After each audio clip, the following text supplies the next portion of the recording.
পিঠে খেতে ইচ্ছে করলে ঝটপট এই পিঠে বানিয়ে দেখুন, সব বাদ দিয়ে। ভাবতেই পারবেন না খেতে এত ভালো লাগে। গ্যারান্টি দিয়ে বলতে পারবো এই পিঠে খাওয়ার পর অন্য পিঠে তো খাওয়ার ইচ্ছেই হবে না। একদমই নরম তুলতুলে রসে ভরা, মুখে দেওয়ার সাথে মিলিয়ে যাবে। ঘরে থাকা উপকরণে ঝটপট তৈরি করে নিতে পারবেন। নমস্কার বন্ধুরা, নতুন একটা পর্ব দেখার জন্য আপনাদের সকলকে স্বাগত জানাই। আজকে খুব সহজভাবে মাত্র কয়েকটা উপকরণে মুখে লেগে থাকার মতো নরম তুলতুলে একটা পিঠে তৈরি করে দেখাবো, যেটা বানানো এত সহজ আর খেতে এত ভালো লাগে। বাড়িতে বানালে বুঝতে পারবেন। তো চলুন খুবই সহজভাবে বানিয়ে দেখাবো, আশা করছি আপনাদের অনেক ভালো লাগবে। গ্যাস জ্বালিয়ে সবার প্রথমে একটা শুকনো কড়াই বসিয়ে দিয়েছি। এই পিঠেটা তৈরি করার জন্য আমি এখানে নিয়েছি একটা বাটি মেপে 1 বাটি মুগ ডাল। এবার শুকনো কড়াই দিয়ে দেব।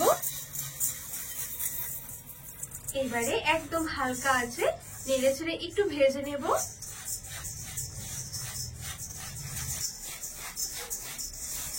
আর এখানে কিন্তু খুব বেশি মুগ ডালটা ভেজে লালচে করা যাবে না, হালকা করে একটু ভেজে নিতে হবে। যখন খুব সুন্দর একটা সেন্ট আসবে তখনই বুঝতে হবে মুগ ডালটা ভাজা হয়ে গেছে। এবারে গ্যাসের আঁচ থেকে নামিয়ে নেব। এবারে একটা বাটিতে নিয়ে নেব কিছুটা জল। এবারে এই জলের মধ্যে একটু ভিজিয়ে রেখে দেব 30 মিনিটের জন্য। তো এখানে 30 মিনিটের মতন হয়ে গেছে। মুগ ডালটা আমি ভিজিয়ে রেখেছিলাম আর এখন দেখুন খুব সুন্দরভাবে ফুলে গেছে। 30 মিনিটের মধ্যে কিন্তু খুব সুন্দরভাবে ফুলে যাবে মুগ ডালটা। এবারে এইদিকে একটা মিক্সির জার নিয়েছি আর এই মিক্সির জারের মধ্যে এই মুগ ডালটা নিয়ে নেব। আর আগে আমি 2 থেকে 3 বারের মতন জল পাল্টে একটু পরিষ্কার করে ধুয়ে নিয়েছিলাম মুগ ডালটা। এবারে এই জলটা ছেঁকে মিক্সি জারের মধ্যে নিয়ে নেব।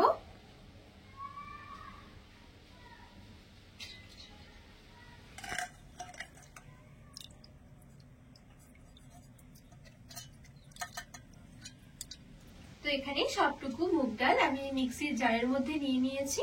এবারে ঢাকনা লাগিয়ে জল ছাড়া খুব সুন্দর করে একটা মিহি পেস্ট বানিয়ে নেব।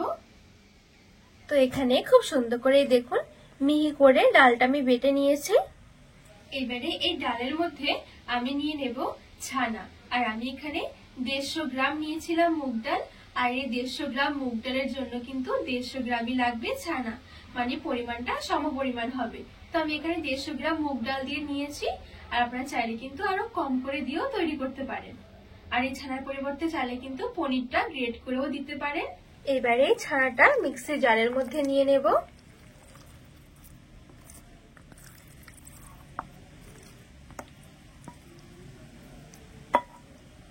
এবারে আমি আবারও ঢাকনা লাগিয়ে খুব সুন্দর করে মিক্সির মধ্যে একটু ঘুরিয়ে নেব। তো এখানে দেখুন খুব সুন্দর করে ছানা আর আমি মুগ ডালটা আবারও খুব সুন্দর করে বেটে নিয়েছি। এখানে কিন্তু একটু মিহি করে বেটে নিতে হবে, খুব বেশি পাতলা নয়। এই দেখুন, আবার খুব বেশি কিন্তু মোটাও নয়।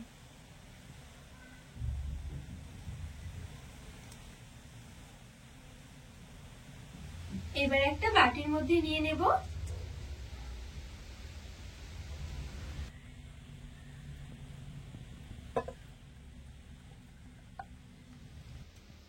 তো সবটুকু একটা বাটির মধ্যে নিয়ে নিয়েছি। আর এখানে 3টে এলাচের ভেতরের বীজগুলো আমি একটু শিলনোড়াতে গুঁড়ো করে নিয়েছিলাম, দিয়ে দেব। আর দিয়ে দেব 2 চুটকি মতো লবণ। এবারে হাত দিয়ে একটু ভালো করে 2 থেকে 3 মিনিটের জন্য একটু ফেটিয়ে নিতে হবে।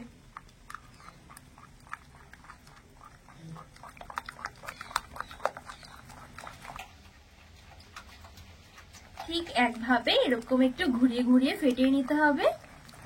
আর ফেটানো হলে দেখবেন খুব সুন্দরভাবে একদম হালকা হয়ে যাবে। এই দেখুন।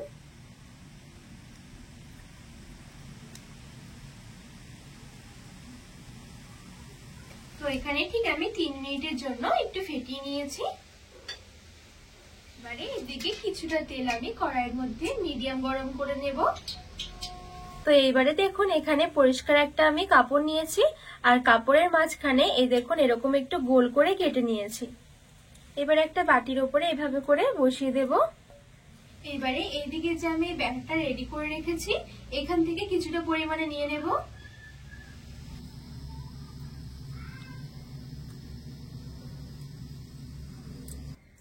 এবারে ঠিক এইভাবে করে মুড়ে হাতের মধ্যে নিয়ে নেব। তো এই দেখুন এখানে খুব সুন্দরভাবে আমি হাতের মধ্যে তুলে নিয়েছি।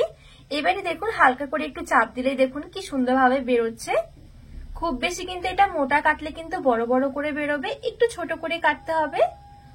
আর এদিকে তেলটা খুব সুন্দরভাবে মিডিয়াম গরম হয়ে গেছে। এইবারে দেখুন এইভাবে করে বড়ার আকারে দিয়ে দেব। হালকা হাতে এরকম একটু চাপ দিলে দেখবেন খুব সুন্দরভাবে বেরিয়ে আসবে। আর একটা চামচের পেছনটা দিয়ে ঠিক এইভাবে করে কেটে কেটে দিয়ে দিতে হবে, তাহলে দেখবেন খুব সুন্দরভাবে একই সমানের হবে আর দেখতেও ভালো লাগবে।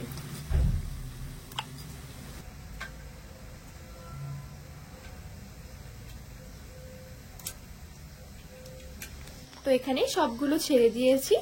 এইবারে মিডিয়াম আঁচে ভেজে নিতে হবে। খুব বেশি গ্যাসের আঁচটা বাড়ানো যাবে না, তাহলে কিন্তু পুড়ে যাবে ওপর থেকে, ভেতরে কাঁচা থেকে যাবে। তো মিডিয়াম আঁচে খুব সুন্দর করে উল্টে পাল্টে লালচে করে ভেজে নেব। তো বলতে বলতেই দেখুন খুব সুন্দর কিন্তু একটা কালার এসে গেছে। এইবারে তেল ঝরিয়ে তুলে নেব।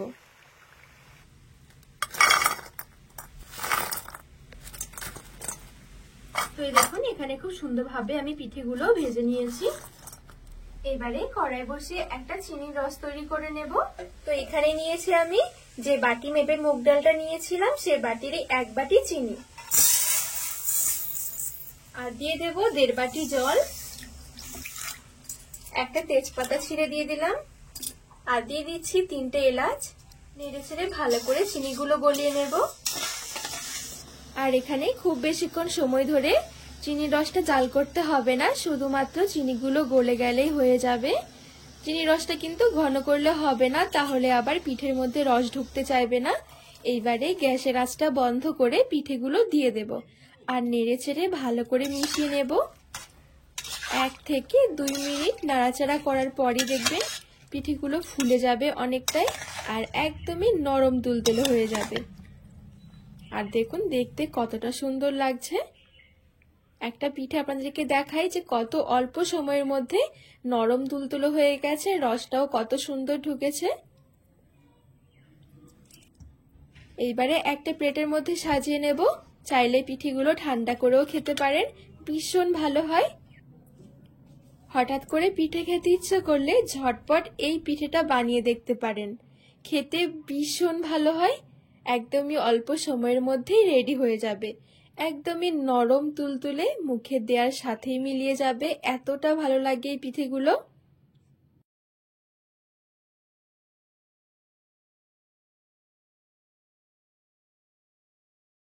তো বন্ধুরা আজকে এই পিঠের রেসিপি আপনাদের কিরকম লেগেছে অবশ্যই কিন্তু কমেন্ট করে জানাবেন, আর বাড়িতে একবার হলেও বানিয়ে দেখবেন, খেতে ভীষণ ভালো লাগে।